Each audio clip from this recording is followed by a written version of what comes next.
All right, Shalom Akim. This is the brother Yahweh Allah from GMS Chicago coming at you with another lesson. First and foremost, I'd like to start out by giving all praises and glory to Yahweh, Ba'ashem Rawchaa. Double honors to the apostles of Great Millstone who rule well, and salutations to Yakim out there in the four corners of the earth, pushing out this word in truth and in sincerity. All right. So basically, this is my take, and I want to come at you guys with a quick lesson. Well, not so much a lesson, but an exhortation. Just to let clear the air and let people know that Apostle Rawchaa is a friend and a family of GMS Chicago, man. Because he's showed us nothing but love and every time that he came by, man. And I put a couple of scripts together that was in my spirit to bring out, and hopefully it's edifying. This I want to start off with the book of Sirach, chapter 6, verse 34. It says, "Stand in the multitude of the elders and cleave unto him that is wise." There's a man that, he's been doing the work for 20 plus years, man, in the high 20s, man. And he hasn't been able, he's not doing that for not being wise, man. The experience alone shows, holds that he has wisdom, man. Also according to his words that he preaches. It says, verse 35, it says, "Be willing to hear every godly discourse, and let not the parables of understanding escape thee." So when Apostle Rawchaa or Apostle Ramlav comes to Chicago, it's all love, man. We love when they come by, man, because we're supposed to be doing we don't want to miss their discourses, man, or their parables. It says, "And if thou seest a man of understanding, get thee betimes unto him, and let thy foot wear the steps of his door." And we do this here in Chicago with the elders, but we don't have that opportunity with the elders, man. To wear out their footsteps, man, because they live in other states, man. But when they do come, it is a great blessing and a benefit, man. To have them come over here and share in the knowledge that they hold, man. Shit, it's all love from this side, man. This is Proverbs chapter 12 verse 1. It says, whoso loveth instruction loveth knowledge, but he that hateth reproof is brutish. And then landbacking on what the brother Uriah said, through spiritually, whether the apostles had it in mind or not, when they come over here, it's an instruction check, man. Because they come over here and they share their experience, like they share their knowledge with us, but they also give us an example on how to be, man. And it kind of like whips us into shape, man, spiritually. So we love instruction, man. When they come over here, give us instruction. It's beautiful, man. It is to our benefit. And I'm gonna keep going. This is Hebrews chapter 13. Slack, yeah. Let me get this real quick.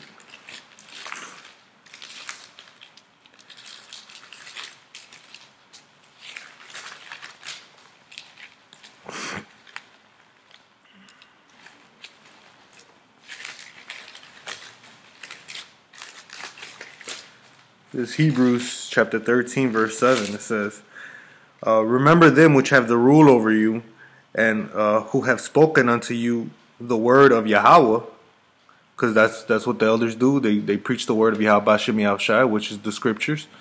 It says, "whose faith follow," and shit, the being out there in the highways and the byways for that long definitely shows their faith, man.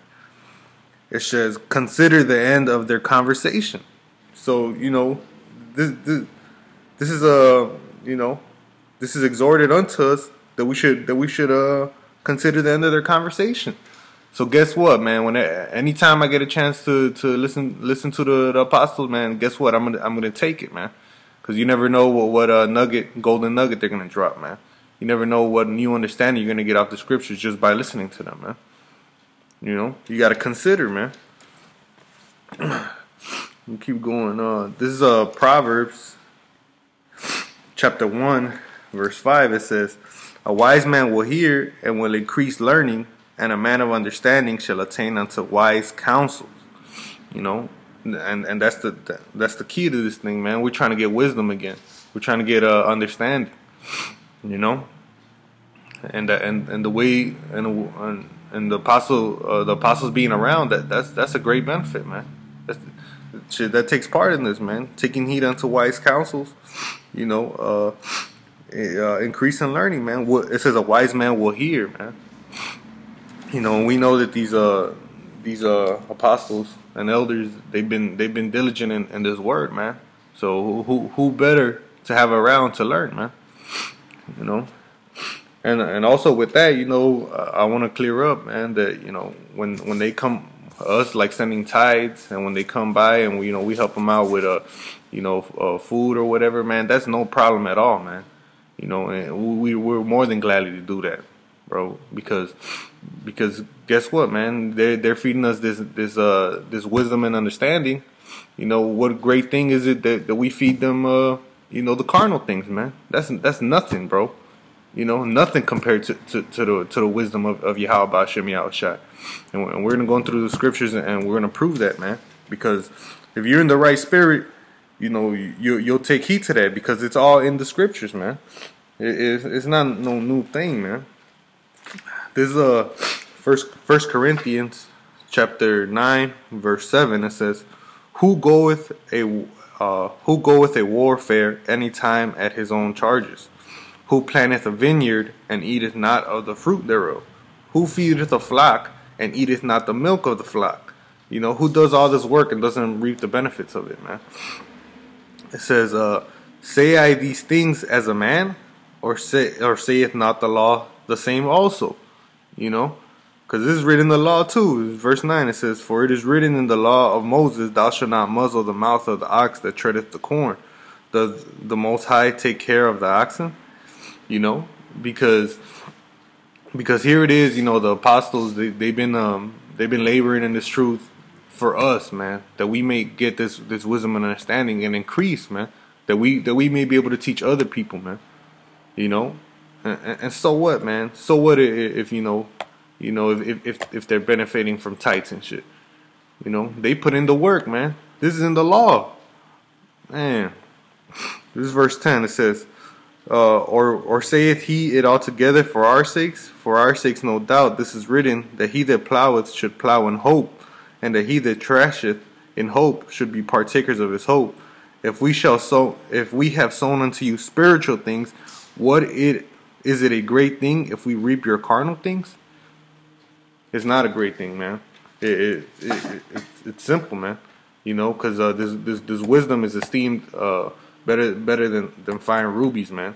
Which these FRNs, you know, they ain't even compared to rubies at that. You know, it's a small trade, bro.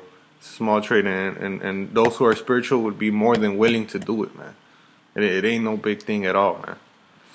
You know, there's this is a good point right here in Matthew 6 and 19. It says, Lay not up yourselves treasures upon earth, where moth and rust doth corrupt, where thieves break through and steal. But lay up your treasures in heaven, where neither moth nor rust doth corrupt, and where thieves do not break through nor steal. You know, and that's really what it is, man. It's for, you know, lack of a better term, it's a spiritual investment. You know, which, you know, arguably, I believe it is a good term, man. It's a spiritual investment. Because I remember in the world, you know, I used to deal in business, and you know, we used to have like conferences where we'd go and hear millionaires speak, man. You know, and people would drop down $200, $300 just to be at them conferences, man. Just to go and soak up a little bit of the knowledge that they had on how to make money, man. You know, but here it is, you know, we're in the truth now, man. We're getting real knowledge, man. Knowledge that'll save our souls, man. Not knowledge that will make us unblemished in the sight of Yahweh B'Shem Yahushua, man. You know, and I'll gladly drop that carnal money to reap up this spiritual treasure, man. So I can lay it up in heaven, man. That spiritual treasure is this wisdom, knowledge, and understanding, bro. You know, I gladly give that up, man.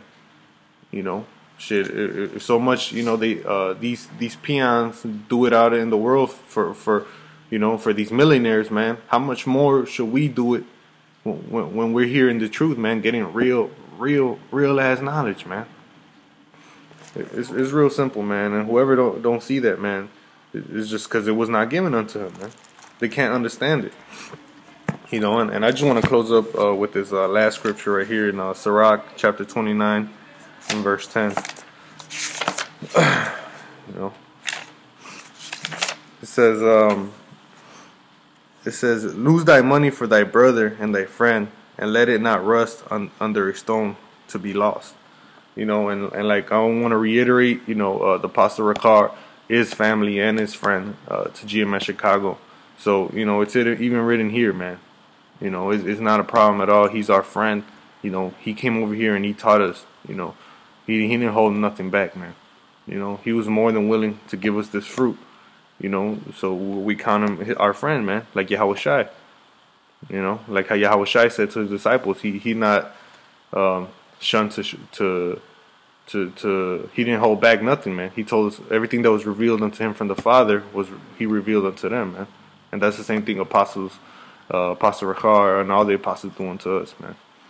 You know, so it ain't no big thing. You know what I'm saying? We love them brothers. You know, and you know, all we really want to do is continue to do this work and keep learning, man. You know, it was just in my spirit to bring this up. You know, to let the apostle know that, you know, over here, you know, is a cart, man. You know, we got your back, brother. You know, but with that, you know, hopefully the elect out there was edified. And I want to say all praises and glory to Yahweh B'Ashem Yahushai. Double honors to the Apostle Great Millstone. And shalom to you, all you Akim out there in the four corners of the earth, in the same mind, pushing this word in truth and sincerity. Then I'm going to say shalom.